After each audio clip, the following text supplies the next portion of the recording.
Hello, my name is James Manuele, and I'm a teacher and guitarist at Clark College in Vancouver, Washington. And I'm here to discuss the parts of the guitar neck. Like most guitars, all the parts are the same. For a classical guitar, I'd like to point out some parts on this particular guitar. Let's start with the headstock.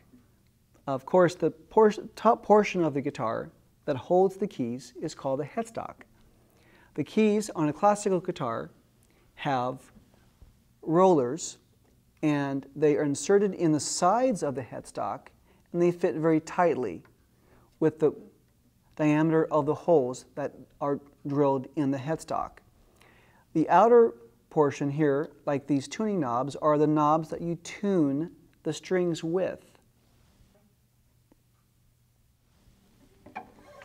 The front portion of the headstock is the face or the veneer where they put on wood here. And right here, this white plastic or bone holds the strings in place, that each string individually is going to its tuners that it needs to tune the string with. It also keeps the string in space and proper width.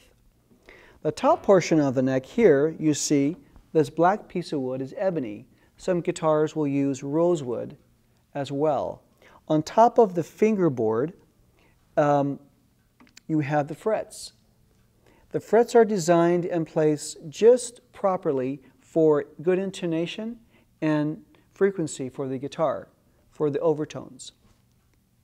Well, as we continue on from the fretboard, of course, is the neck itself.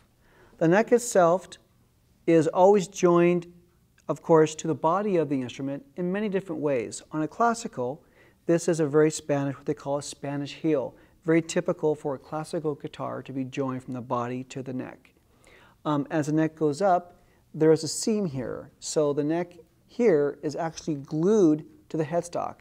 This is not one piece of wood. So we have the neck glued to, or assembled with the slipper foot, or with the Spanish heel, they call it, joined to the body of the instrument. And on the facing of the guitar, the headstock, of course, the veneer facing, which holds the keys, the nut, which holds the strings in place and the spacing of the strings, and on top of the neck is the fingerboard with the frets in place for good intonation of the guitar. So basically, the principles are all the same on any guitar you buy. They may vary a little bit on the assembly. And there you have the parts of the neck.